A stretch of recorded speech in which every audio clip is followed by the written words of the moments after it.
కాంగ్రెస్ మోసాలపై రైతులు పోరుబాటకు సిద్ధం కావాలని మాజీ మంత్రి హరీష్ రావు పిలుపునిచ్చారు. ఇచ్చిన హామీలు ఏమీ కాంగ్రెస్ నెరవేర్చడం లేదని ఆరోపించారు. కౌలు రైతులకు రైతు భరోసా ఇస్తామని రేవంత్ మోసం చేశారని, రైతులకు రేవంత్ మొండిచేయి చూపించారని హరీష్ రావు ఘాటుగా విమర్శించారు.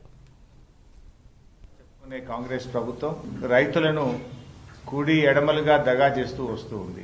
అడుగడుగునా రైతులను దగా చేస్తుంది కాంగ్రెస్ ప్రభుత్వం. రైతుల విషయంలో కాంగ్రెస్ పార్టీ మాటలు కోటలు దాటుతా ఉన్నాయి. ఈ ప్రభుత్వం యొక్క చేతలు మాత్రం గడప దాటడం లేదు. ఇది రైతు వ్యతిరేక ప్రభుత్వం అని ఎన్నికలప్పుడేమో అరచేతిలో వైకుంఠం చూపించి ఎన్నికలు అయిపోయిన తర్వాత రైతులకు మొండి చేయి చూపిస్తున్నాడు ఈ రేవంత్ రెడ్డి గారు. Why are you playing blame game? ఒక అబద్ధాలు ఎందుకు చెప్తున్నావు?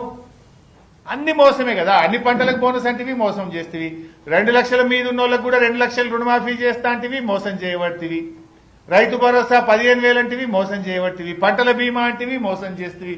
లాస్ట్ కు పాపంగా వ్యవసాయ కూలీలను కూడా మోసం చేయాలనా? రెక్కాడితే డొక్కాడని వాళ్ళు పొద్దున్నేసి చెమట చుక్కలను నేల మీద వడుస్తూ పనిచేసేటువంటి గా కూలీలకు కూడా కోతబెట్టుడు అవసరమా రేవంత్ రెడ్డి గారు?